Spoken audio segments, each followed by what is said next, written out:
हाय नमस्कार दोस्तों, तो आप लोगों का फिर से स्वागत है कैंपस जॉब इन्फो में।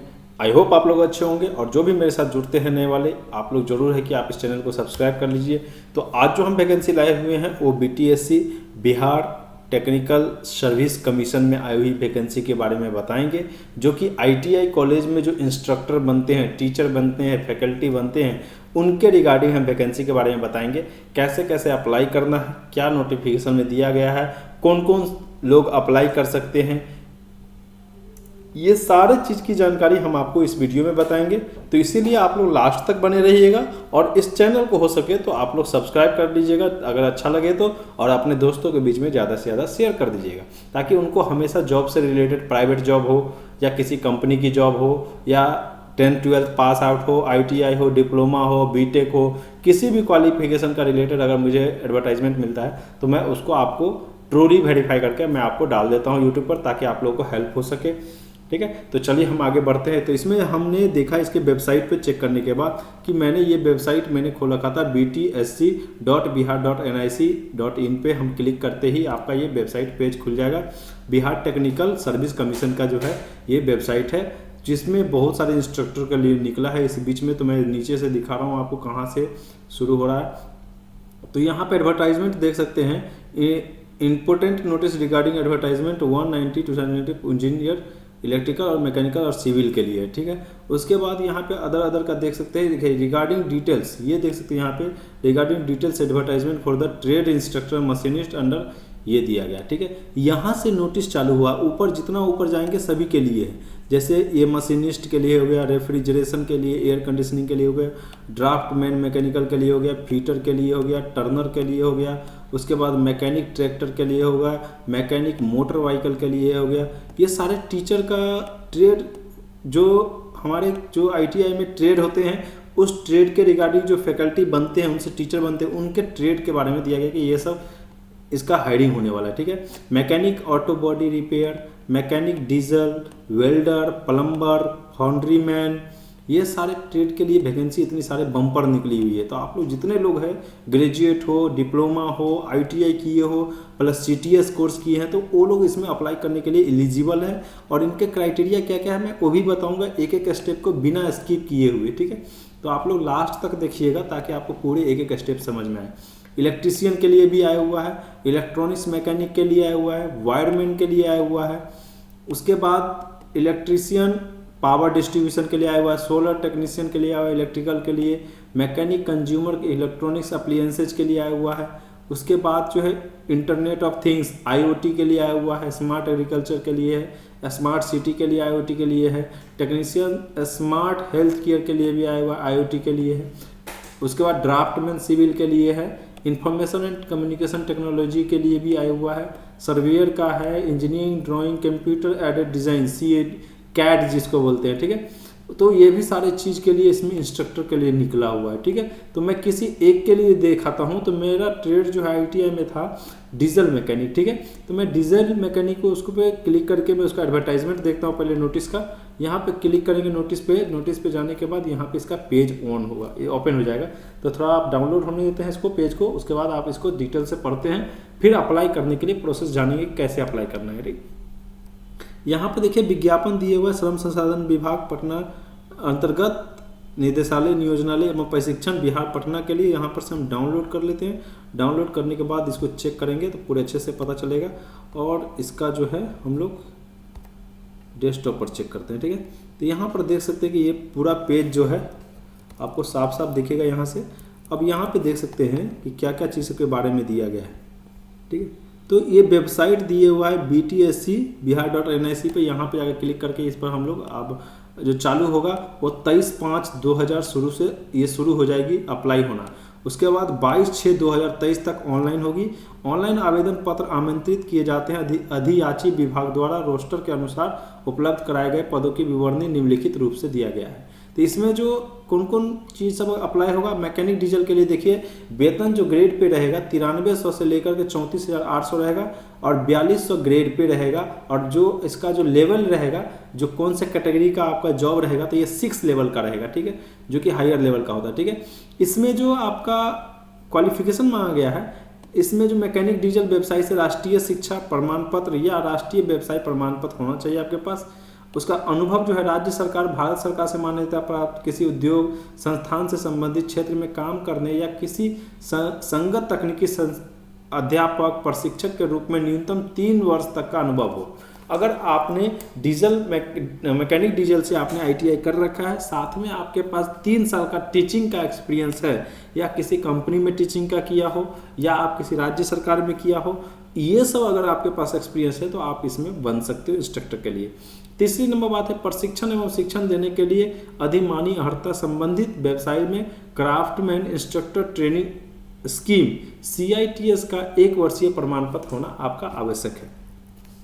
वैसे आवेदक जो विभिन्न व्यवसायों के लिए यथाविहित अधिमान्य अर्हता नहीं रखते हैं, वे भी नियुक्ति हेतु आवेदन कर सकेंगे, परंतु यदि उनका चयन हो जाता है तो उन्हें कार्यभार ग्रहण करने की तिथि से 3 वर्ष के अंदर अपने व्यवसाय में CITS कोर्स का पूर्ण करना होगा और उन्हें उक्त अवधि के लिए अवकाश प्रदान किया जाएगा। यदि कोई व्यक्ति अपने नियंत्रण के परे कारणों से उक्त कोर्स पूरा करने में असमर्थ हो तो उसे उक्त पाठ्यक्रमों को पूरा करने के लिए 1 वर्ष और अनुमान्य किया जाएगा। मतलब क्या है कि जो कैंडिडेट इस व्यवसाय से रिलेटेड नहीं रख पाते हैं, वैसे आवेदक जो विभिन्न व्यवसायों का आता है, तो वो उनके पास जो है 3 वर्ष का CITS कोर्स करना जरूरी होता है। अगर वो नहीं तो उसको लिए टाइम देंगे, टाइम देने के बाद आपको वहाँ पे जो आपको जाने के ज्वाइनिंग के लिए जरूरत पड़ेगी उस समय आपको रिप्रेजेंट करना पड़ेगा। यदि कोई व्यक्ति उक्त अवधि के भीतर CITS प्रमाण पत्र प्राप्त करने में असमर्थ रहता है तो उसका प्रमाण पत्र वेतन विधि अनुमान्य नहीं किया जाएगा तथा सरकार उनकी सेवा समाप्ति पर विचार कर सकती है, जिसके लिए संबंधित व्यक्ति का कोई दावा मान्य नहीं होगा। अगर वो नहीं रिप्रेजेंट करता है अपना कोर्स का तो उसका ज्वाइनिंग नहीं होगा। तो इसमें देखिए कोटिवार रिक्ति की संख्या जो है, मतलब कितने कैटेगरी वाइज जो कितनी संख्या निकली हुई है, तो अनारक्षित के लिए 33 है, जनरल के लिए, आर्थिक रूप से कमजोर वर्ग के लिए 9 पोस्ट है, अनुसूचित जाति के लिए 14 है, उसके बाद है अनुसूचित जनजाति के लिए 1 है, अत्यंत पिछड़ा के लिए 16 है, पिछड़ा वर्ग के लिए 10 है, पिछड़ा वर्गों की महिला के लिए 3 है। तो सभी में महिला के लिए 35% सीट जो है रखी हुई है पदों में। तो मतलब कि अनारक्षित जनरल में जो है 12 सीट जो है महिलाओं के लिए है 33 में से, उसी तरह से अन्य के लिए भी है दिया गया है। ठीक है, तो जो भी इसके अलावे जो है जो भी स्वतंत्रता सेनानी हो उसका पोता नाती नतनी के लिए है, उसका 2% जो है उसमें सीट रखा गया है। तो मतलब 2 सीट इसमें रखी गई टोटल सीट में से। दिव्यांग के लिए 1 सीट है, सभी दिव्यांगों के लिए, जैसे कि विजुअल हेयरिंग इम्पेयर्ड हो, उसके बाद हैंडीकैप हो, हियरिंग हैंडीकैप हो, ऑर्थोपेडिक हैंडीकैप हो, उसके बाद MH मतलब मनोवैज्ञानिक मेंटल हैंडीकैप हो, तो उसके लिए 1-1 पोस्ट रखी गई है। ठीक है, तो आयु सीमा जो है कम से कम आपका मिनिमम जो है 21 वर्ष होना चाहिए। मैक्सिमम सबके अलग अलग कैटेगरी वाइज से रखी गई है। जनरल के लिए जो है 37 वर्ष रखा गया है, मतलब हम जनरल मैक्सिमम मानेंगे, और कैटेगरी वाइज तो 37 से ऊपर ही होना चाहिए। ठीक है, जब कैटेगरी वाइज होगा तो ये सारी चीज़ दिया गया। इसमें नियमावली के अनुसार आप इसको पढ़ोगे, उसके बाद आप लोग अप्लाई करोगे। ठीक, तो इसको छोड़ करके आप चलते हैं चयन प्रक्रिया पे। चयन प्रक्रिया में प्रथम चरण में क्या होगा कि लिखित परीक्षा होगा, रिटन टेस्ट होगा, जिसमें कि सभी जो है ऑब्जेक्टिव वस्तुनिष्ठ प्रश्न वस्तुनिष्ठ प्रकृति के बहुविकल्पीय होंगे, मतलब ऑब्जेक्टिव क्वेश्चन होंगे जो 2 घंटे की होगी, और कुल जो कितने 100 नंबर के होंगे। इसमें जो परीक्षा का जो पाठ्यक्रम होगा 100 प्रश्न होंगे, 80 प्रश्न कार्य क्षेत्र ज्ञान एवं 20 प्रश्न जो है सामान्य अध्ययन विषय के होंगे। मतलब कि जो आपका ट्रेड है उस ट्रेड से आपको 80 क्वेश्चन रहेगा, 20 ट्रेड जो है जनरल अवेयरनेस जनरल नॉलेज के लिए रहेगा। 80 क्वेश्चन के लिए जो है ministry skill development and entrepreneurship जो है, यहाँ जो DGT की तरफ जो है मैकेनिकल डीजल के निर्धारित जो करिकुलम दिया गया है उससे रिलेटेड आपका इसमें क्वेश्चन पूछे जाएंगे। शेष 20 प्रश्न जो है सामयिक मुद्दों पर रिलेटेड या जनरल अवेयरनेस जो होता है उस पर रिलेटेड होगा। और जो ये आपका होगा CBT टेस्ट होगा। CBT टेस्ट में नॉर्मलाइजेशन किया जाएगा, नॉर्मलाइजेशन से जो अंक मिलेंगे उसके लिए दिया गया है। ये जो क्वेश्चन रहेंगे, एक क्वेश्चन जो है नेगेटिव मार्किंग, सभी क्वेश्चन जो है नेगेटिव मार्किंग रहेंगे। नेगेटिव मार्किंग मतलब कि अगर एक क्वेश्चन सही होता है, अगर एक क्वेश्चन गलत होता है तो सही में से आपको 0.25 भी काट लिए जाएंगे। ठीक है, उसके अलावा जो उक्त परीक्षा के आधार पर सभी अभ्यर्थियों के सामान्यीकरण नॉर्मलाइजेशन की प्रक्रिया अपनाते हुए फल घोषित किया जाएगा, मतलब रिजल्ट किया जाएगा। उसके बाद जो है लिखित परीक्षा में अभ्यर्थियों के मेरिट लिस्ट निम्न प्रकार तैयार की जाएगी। तो जो लड़के जो कैंडिडेट ए नंबर में दिया कि लिखित परीक्षा से प्राप्त अंकों के प्रतिशत का 50% प्रत्येक अभ्यर्थी को दिया जाएगा। मतलब जितने क्वेश्चन रहेंगे 100 नंबर का क्वेश्चन है तो 50 अंक का जो है उसमें मिलेगा। और उसके बाद जो है जो हमारे पास सर्टिफिकेट है उसका 20% दिया जाएगा। जो भी सर्टिफिकेट आप लगाए हैं, एनटीसी का सर्टिफिकेट लगाए हैं ना, उसका आपको 20% मिलेगा। उसके अलावे जब आप सीआईटीएस में प्राप्त अंक किए होंगे उसका 30% मिलेगा, आपको 30 अंक मिलेगा। और जो हमारे पास अगर पहले से संविदा पे अभी कार्यरत है, नियोजित है या कार्यरत अभ्यर्थी काम कर रहे हैं कॉलेज में, तो उनका जो है 5-5 अंक प्रत्येक वर्ष के अनुसार मिलेगा। मतलब अगर 5 साल से कर रहे हैं तो 5 × 5 25 अंक जो है आपको मिलेगा उसमें, ठीक है। तो टोटल अंक जो है 125 नंबर का है। उसके बाद आगे यहाँ पे देख सकते हैं बोर्ड विश्वविद्यालय द्वारा निर्धारित नियमावली के अनुसार सीजीपीए एवं ग्रेड के प्रतिशत अंकों में परिवर्तित किया जाएगा। मतलब कि जो एआईसीटी के अनुसार यूनिवर्सिटी को जो दिया गया है ग्रेड, जो सीजीपीए को परसेंटेज में कन्वर्ट किया था उसके लिए बोल रहा है यहाँ पे। तो आप लोग को उस कन्वर्टर के पेज की आवश्यकता पड़ेगी इसमें, ठीक है। उसके बाद है यहाँ पे दिया गया लिखित परीक्षा के उपरांत कंडिका 3-2 के अंकित प्रावधानुसार अभ्यर्थी को कोटिवार मेधा सूची के काउंसलिंग हेतु आमंत्रित किया जाएगा। जो काउंसलिंग होगा उसके आधार पर ही आपको बुलाया जाएगा। उसके बाद है आरक्षण किनको मिलेगा, इसके लिए दिया गया है। तो ये चीज़ नहीं बताएंगे, ये चीज़ आपको खुद ही देखना है। और यहाँ पे नोट में देखिए, नोट वाले हाईलाइटेड चीज़ है तो उसको देखना चाहिए। केवल जाति प्रमाण पत्र के आधार पर पिछड़ा एवं अत्यंत पिछड़ा वर्ग के उम्मीदवारों को आरक्षण का लाभदेही नहीं होगा। कम से कम आपका क्रीमी लेयर रहित प्रमाण पत्र संलग्न करना होगा, ठीक है। तो आप अगर ओबीसी से बिलोंग करते हैं तो अगर या SC/ST से, तो आपको जो है क्रीमी लेयर सर्टिफिकेट चाहिए। उसके बाद दूसरा जो है सामान्य विभाग, प्रशासन विभाग के द्वारा जो महिला के लिए जो सीट किया गया है कि महिला जो क्या करते हैं उनके शादी होने के बाद अपने पति का नाम डाल देते हैं। तो आप मार्क्सशीट पे पिताजी का नाम रहता है, तो आपको पिताजी के नाम के अनुसार ही सारे फॉर्म को फिलअप करना है ताकि आपको आगे कोई चीज़ का दिक्कत न हो। आय एवं परिसंपत्ति संबंधित प्रमाण पत्र निर्गत किए जाने की तिथि 1 वर्ष के लिए वैध माना जाएगा। तो जो आय प्रमाण पत्र जमा करेंगे वो 1 साल का वैलिड रहता है, तो आप एक बार चेक कर लेंगे तब जाके अपलोड करेंगे। ये आरक्षित कोटि के बारे में दिया गया डिटेल, उसको आप लोग चेक करेंगे। अब यहाँ पर देख सकते हैं अस्थायी दिव्यांगता प्रमाण पत्र में निर्धारित अवधि के बाद नवीनीकरण रिन्यूअल नहीं होने की स्थिति में प्रमाण पत्र मान्य नहीं होगा। अगर आपने पहले से बनवा रखा है विकलांग सर्टिफिकेट या हैंडीकैप सर्टिफिकेट, तो उसको रिन्यूअल होना चाहिए, पहले से रिन्यूअल करके रखे हो तब जाकर के मान होगा, नहीं तो नहीं मान होगा। उसके बाद आगे देख सकते हैं कि इसमें दिया गया है शुल्क के बारे में, जो आपका फी लगेगा फॉर्म फिलअप करने के लिए।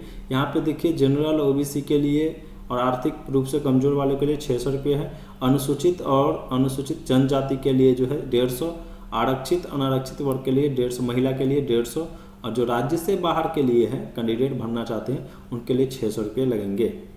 तो ये थे आपका ऑनलाइन पेमेंट फ़ी के लिए। उसके बाद जो है ऑनलाइन भुगतान हेतु अभ्यर्थी को उपयुक्त परीक्षा शुल्क हेतु विभिन्न बैंकों द्वारा निर्धारित चार्ज भी देना होगा। मतलब जो आपका GST होता है वो भी पे करना पड़ेगा। उसके अलावा यहाँ पे महत्वपूर्ण निर्देश दिया गया, आप इसको पूरे अच्छे से भर लीजिएगा, पढ़ लीजिएगा, तब जाके आप लोग अप्लाई कीजिएगा। इतना बहुत लंबा हो जाएगा इसीलिए मैं इसको नहीं पढ़ रहा हूँ। ऑनलाइन आवेदन भरने के लिए कुछ कंडीशन दिए गए, उस कंडीशन को फुलफिल करते हैं तब जाके आप भरिएगा। उसके बाद अनुभव प्रमाण पत्र, आप किस औद्योगिक प्रशिक्षण संस्थान में काम कर रहे थे उसके लिए डिटेल दिया गया। इसमें मोहर मरवा के फिर जाकर आपको जमा करना है, उसमें सबमिट करना है फॉर्म को। तो ये थे टोटल आपके किसी के रिगार्डिंग आपके ये नोटिफिकेशन के बारे में A to Z बताए थे। सिमिलर एडवर्टाइजमेंट जो है सभी चीज़ को लिए रहेगा। तो अब यहाँ पे देख सकते हैं कि यहाँ पर दिया गया था एडवर्टाइजमेंट। अब इसी अनुसार सभी ट्रेड वालों इंस्ट्रक्टर के लिए जो है इसमें दिया गया होगा कंडीशन, और उसी के कंडीशन के अनुसार हमको भरना है। तो ये नोटिफिकेशन पब्लिश हुआ है अभी। इसका जो है आपको फॉर्म जो फिलअप होगा स्टार्टिंग वो होगी 23/5/2023 से शुरू होगी। तो इसीलिए आप लोग जो भी लोग हैं आप सारे डॉक्यूमेंट प्रिपेयर कर लीजिए ताकि आपको वहाँ पे भरने के टाइम में कोई डिफ़िकल्टी ना हो। फिर भी कोई डिफ़िकल्टी आती है तो मैं उसका प्रॉपर वीडियो बना दूंगा कि कैसे अप्लाई करना है, क्या क्या चीज़ की आवश्यकता पड़ी है। जब फॉर्म निकलेगी तो उसका भी एक फॉर्म डाल देंगे ताकि आपके माइंड में रहे। ओके, तो ये था पूरा नोटिफिकेशन। आई होप आप लोग को समझ में आया होगा। अगर समझ में आया है तो आप अपने दोस्तों के बीच में शेयर और सब्सक्राइब करने के लिए ज़रूर भेजिए। बस इतना ही था, तब तक के लिए जय हिंद, जय भारत, थैंक यू, धन्यवाद।